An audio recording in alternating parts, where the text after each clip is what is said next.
Les chefs d'État de l'EAC ont convenu d'un énième accord ce week-end à Addis Abeba où se tenait l'Assemblée générale de l'Union africaine. Ils ont mis sur pied un plan conjoint de résolution de la crise sécuritaire dans l'Est de la RDC. Nous aurons des explications avec un expert en relations internationales dans ce journal. Après le conflit entre les Téké et les Yaka dans le Mai-Ndombe, la situation humanitaire des déplacés demeure précaire. Un nouveau cas de décès, le 30e, a été enregistré au Kwilu ce week-end, faute d'alimentation correcte. Avant la dame, au moins 17 enfants avaient perdu la vie dans les mêmes conditions.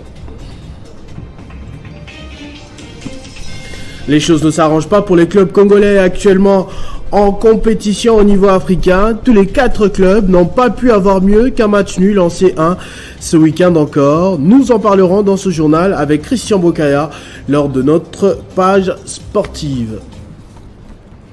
Mesdames et messieurs, bonjour. Les chefs d'État et de gouvernement de l'EAC ont recommandé dimanche 19 février la mise sur pied d'un plan conjoint de résolution de la crise sécuritaire dans l'Est de la RDC. Ils ont fait cette recommandation lors du mini-sommet de l'Union africaine tenu à Addis Abeba, Éthiopie. Mais qu'est-ce que cela implique concrètement? Nous nous sommes posé des questions et avons joint au téléphone pour plus d'explications Hans Banyeki. Il est professeur des relations internationales. À mon avis, nous ne devons pas faire confiance à ce plan. Pourquoi? Parce que nous l'avons dit, depuis le retour du mini-sommet de Luanda, nous avons constaté qu'il n'avait pas la bonne foi pour nous aider à résoudre cette crise. Ce que nous devons faire, je crois, la détermination de notre président Félix Antoine Tshisekedi Tshilombo, et c'est la meilleure, nous devons le soutenir, nous devons nous mettre tous ensemble, tous les Congolais, conjuguer nos intelligences, pour voir dans quelle mesure mettre fin à cette agression, mais pas faire confiance à la EAC qui est là en tout cas pour faciliter les Rwandais et non la tâche de nos FRDC. Moi, je pense que nous devons développer une stratégie que nous n'allons pas donner sous les ondes. Et au niveau de l'état-major, je sais que les têtes sont en train de fonctionner, mais que cela ne tienne, nous aussi les scientifiques, nous pouvons apporter notre contribution pour que la RDC gagne. C'est notre territoire qui est en danger. Nous devons libérer notre territoire et ne pas faire confiance à cette force d'intervention des États d'Afrique de l'Est.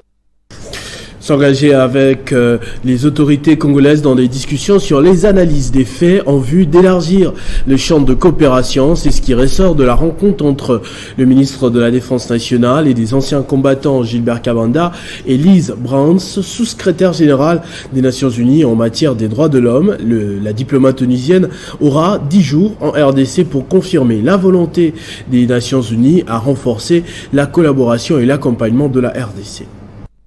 Nous ne sommes pas venus collecter les données, mais pour s'engager dans des discussions avec les autorités sur les perceptions et analyses des faits sur terrain et pour élargir la vue de la situation. Ce sont les propos d'Elise Brent-Caris, sous-secrétaire générale de l'ONU aux droits de l'homme, qui a entamé depuis le 13 février dernier une visite officielle de 10 jours en République démocratique du Congo. Et devant la presse, elle n'a pas manqué à réaffirmer la volonté des Nations Unies de renforcer la collaboration et le soutien du pays de Félix Tshisekedi. Nous sommes venus justement pas pour collecter ces données, parce que ça, le travail est très bien fait et déjà fait et continue à être fait par cette équipe sur le terrain. Mais c'est pour nous, non, pas vraiment. Ils s'engagent avec tout, avec la société civile ainsi que les autorités, ainsi qu'ils aillent sur le terrain. C'est des méthodologies rigoureuses de vérifier les données. Mais pour nous, c'est surtout cette visite, c'est pour venir de nous engager dans des discussions avec les autorités, comme le ministre maintenant de Défense, et je suis vraiment très reconnaissante. Ainsi dit le ministre de la Défense nationale et ancien combattant Gilbert Kabanda, ayant religieusement écouté la présentation de l'envoyé spécial des Nations Unies en matière des droits humains, a fait quelques observations. D'abord, Dr Gilbert Kabanda a salué l'intérêt de ce staff onusien du domaine à venir au Congo, pays en conflit et confronté à ce moment encore à une énième guerre d'agression d'un pays voisin, à l'occurrence le Rwanda. En parlant de défense, justement, la République démocratique du Congo, pays agressé actuellement par le Rwanda, des questions se posent sur le sujet de dépassement budgétaire, par exemple. Faudrait-il continuer de prendre en compte cet aspect de choses? Jean-David Kilolo a posé la question à un spécialiste en la matière, professeur des universités et président de l'Assemblée provinciale de Kinshasa, Godempoy. Suivez sa réponse. Oui, d'abord, il faut lire la loi des finances publiques en République démocratique du Congo. Vous allez constater que la loi des finances publiques congolaise, jusque-là, n'a pas érigé en faute de gestion de dépassement budgétaire. C'est ce qui fait que l'application de cette disposition-là, bien que contenue dans la loi des finances de 2011, son application a été postposée en 2024. Donc, si le plan des droits, les faire ne violent aucune disposition légale. Et la deuxième précision, c'est que nous sommes en guerre. La particularité de l'économie de guerre, c'est que on vous permet de bypasser par moment les principes classiques établis, parce qu'on doit d'abord défendre la patrie. Donc, tous ces éléments mis ensemble, et en droit et en politique, nous poussent à affirmer avec beaucoup de détermination que dans le contexte actuel, ces dépassements budgétaires sont compréhensibles car ils ne violent aucune loi des finances publiques et ils sont justifiés par le contexte dans lequel nous nous retrouvons. Donc lorsque vous êtes en guerre, et surtout qu'elle nous a imposé, nous ne l'avons pas voulu, elle aura des conséquences négatives d'une manière telle que l'argent qui pouvait être affecté à certains investissements, donc cet argent doit être affecté à la défense de la patrie. Mais en droit comme en fait, il n'y a aucune faute qui a été commise par le gouvernement jusque-là. Un 30e cas de décès a été enregistré au Kwilu, dans le camp des déplacés des territoires de Kwamouth et Bagata, qui ont fui les atrocités dans ces deux territoires respectivement situés dans la province de Mai-Ndombe et Kwilu, de suite des violences communautaires entre les Téké et les Haka. Parmi eux, 30 morts, on compte au moins 17 enfants.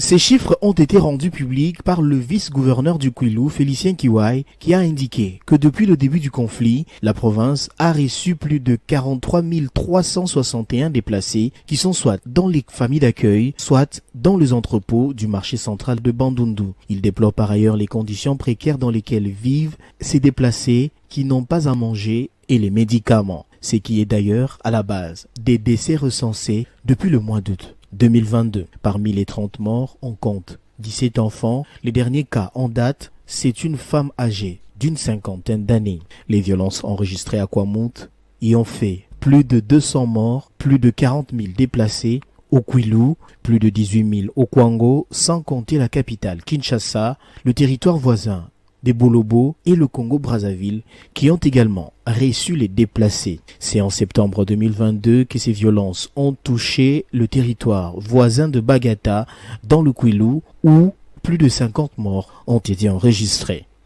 Actuellement, un calme précaire s'observe grâce à l'implication du gouvernement de la République qui a pris des mesures drastiques, entre autres la réinsertion de certains assaillants dans les services de sécurité.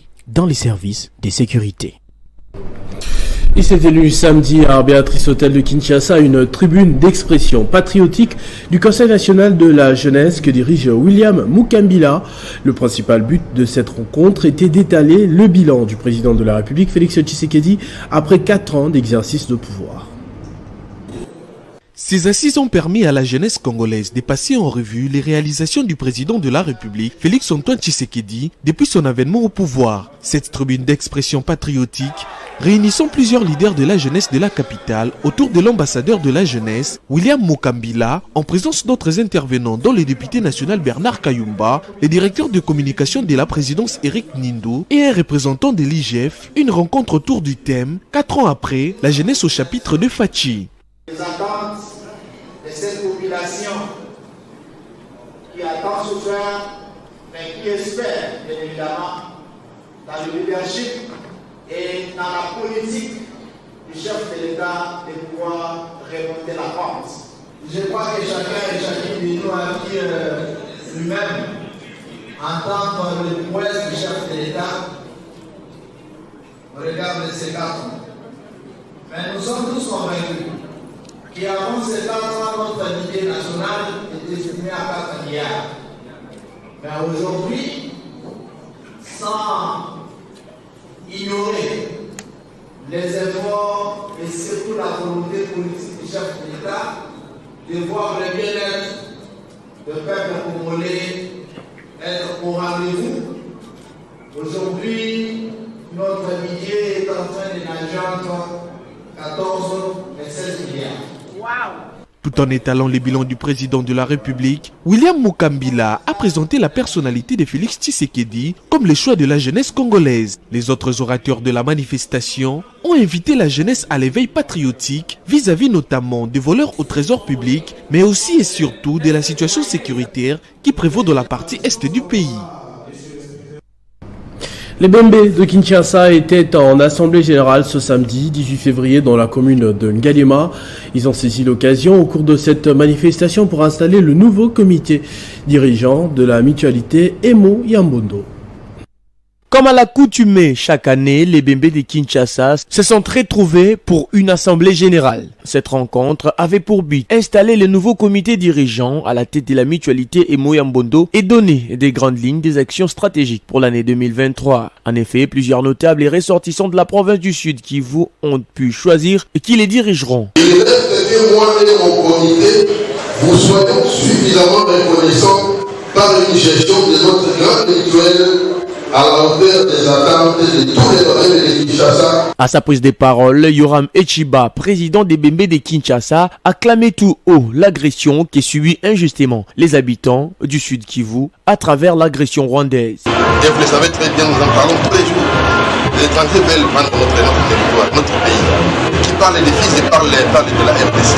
Nous sommes décidés qu'aucun centimètre de notre territoire ne soit sous la botte d'une souveraineté étrangère. Le message, c'est un message d'union, un message de communion, un message d'amour, un message de valorisation de nos valeurs humaines. Ce sont les valeurs d'amour, de solidarité, d'hospitalité. Ce nouveau comité a comme priorité décentraliser la mutualité en installant dans toutes les communes les chefs communaux et les secrétaires des communes afin de rapprocher l'administration près de tous les membres de Emo Yambondo.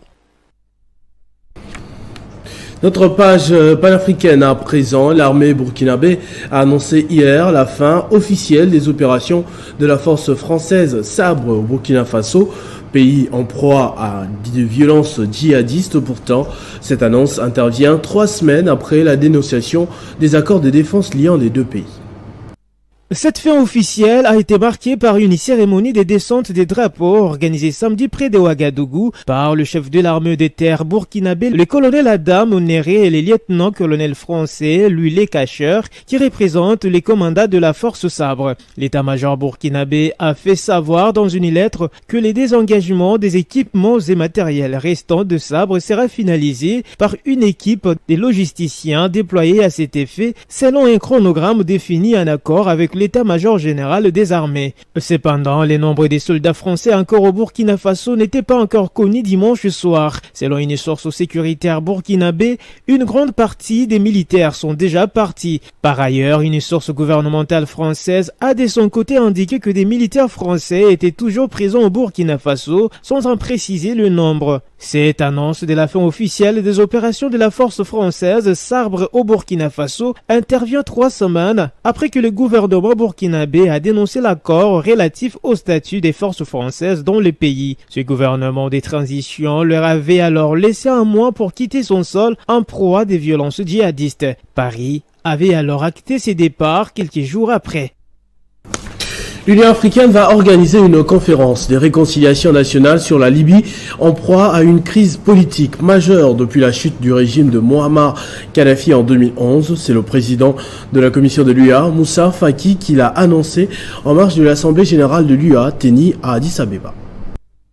Selon le président de la Commission de l'Union africaine, Moussa Faki, ces assises vont se tenir sous l'égide du comité de haut niveau de l'Union africaine, présidé par le chef de l'État congolais, Denis Sassou Nguesso. Nous avons réuni les différentes parties et nous sommes en train de travailler avec eux sur la date et le lieu de la conférence nationale, a laissé entendre Moussa Faki. Cette conférence de réconciliation tombe à point nommé et s'annonce déterminante car les objectifs poursuivis permettront à la Libye de se relever après toutes ces années de chaos provoquées par la mort de Mouammar Kadhafi. La Libye est minée par les divisions entre l'Est et l'Ouest et par les ingérences étrangères. Deux gouvernements rivaux se disputent aujourd'hui le pouvoir, l'un basé à Tripoli est reconnu par les Nations Unies et l'autre dans le centre du pays. L'Est et une partie du Sud sont contrôlés de facto par le maréchal Khalifa Haftar. Un double scrutin présidentiel et législatif,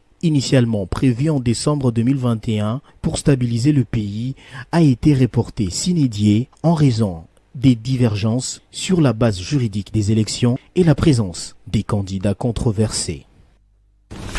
La Corée du Nord a tiré 2 missiles balistiques dans le Pacifique à courte portée ce lundi 20 février, 48 heures après à peine avoir tiré un puissant missile balistique intercontinental, tir condamné par le secrétaire général de l'ONU. Le leader de la Corée du Nord menace de transformer le Pacifique en champ de tir si Washington poursuit ses provocations militaires.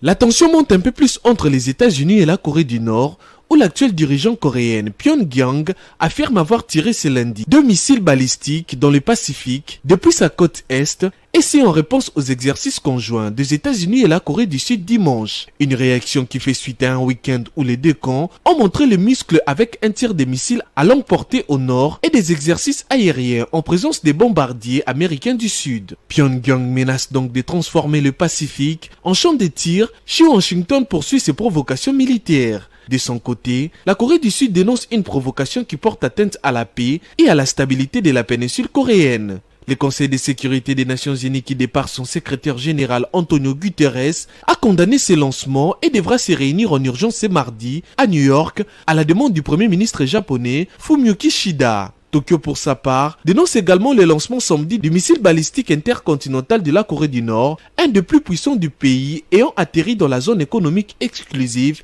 du Japon. De nouvelles manœuvres militaires conjointes devraient d'ailleurs être effectuées entre les États-Unis et la Corée du Sud cette semaine afin d'améliorer la réaction des deux pays en cas d'attaque nucléaire nord-coréenne de Pyongyang. Ce journal est terminé, je vous en rappelle tout de suite les principaux titres. Les chefs d'État de l'EAC ont convenu d'un énième accord ce week-end à Addis Abeba où s'est tenue l'Assemblée générale de l'Union africaine. Ils ont mis sur pied un plan conjoint de résolution de la crise sécuritaire dans l'est de la RDC. Nous avons eu des explications d'un expert en relations internationales dans ce journal. Après le conflit entre les Teke et les Aka dans le Maïndomé, la situation humanitaire de ces déplacés demeure précaire. Un nouveau cas de décès, le 30e, a été enregistré au Kwilu ce week-end, faute d'alimentation correcte. Avant la dame, au moins 17 enfants avaient perdu la vie dans les mêmes conditions. Les choses ne s'arrangent pas pour les clubs congolais actuellement en compétition au niveau africain. Tous les 4 clubs n'ont pas pu avoir mieux qu'un match nul en C1 ce week-end encore. Nous avons parlé dans ce journal avec Christian Bokaya des avancées des clubs congolais. Ne nous quittez pas, la revue de presse de Benjamin Moudiata, c'est dans un instant.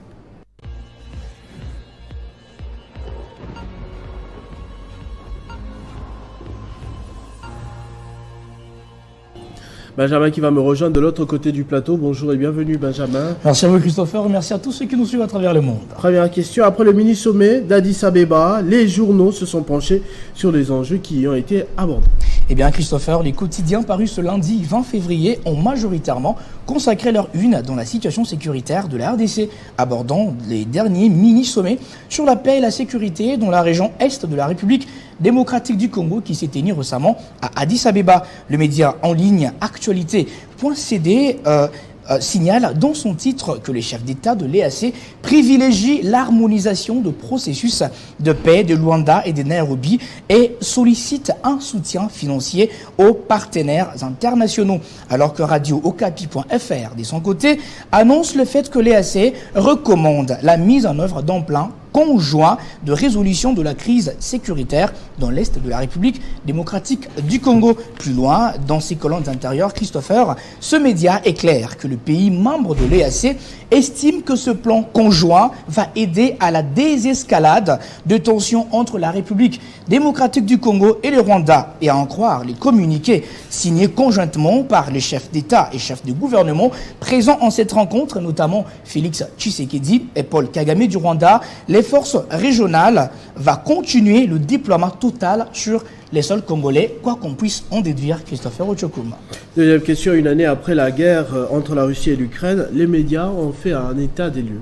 Exactement, les médias de leur côté, les médias internationaux sont revenus sur cet interminable conflit russo-ukrainien qui va totaliser une année dans 4 jours, Christopher. Cet avant-midi, il y a RFI.fr qui a abordé cette question et qui a titré Ukraine, les alertes anti-aériennes retentissent durant la visite surprise de Joe Biden à Kiev. Cet article rapporte que la visite de Biden s'inscrit dans le cadre de l'aide à Zelensky pour contrer Vladimir Poutine 4 jours avant l'anniversaire du conflit russo-ukrainien. 20minutes.fr lui titre « Guerre en Ukraine en direct, Biden va visiter de manière surprise à Kiev ». Ces médias en ligne, Christopher, soulèvent de son côté que Emmanuel Macron aussi a promis encore plus d'aide, n'est-ce pas, à Volodymyr Zelensky. Il a promis de le soutenir sur la scène internationale lors d'une conversation téléphonique entre ces deux chefs d'État. Et de l'autre côté, le président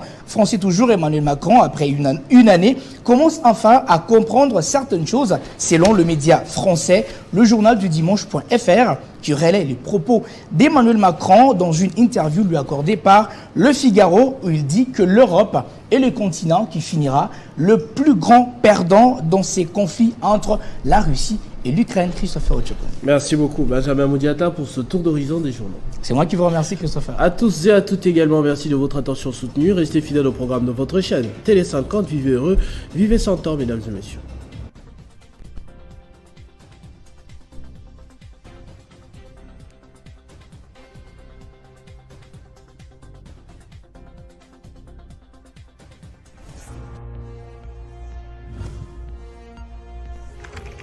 L'actualité reste en continu.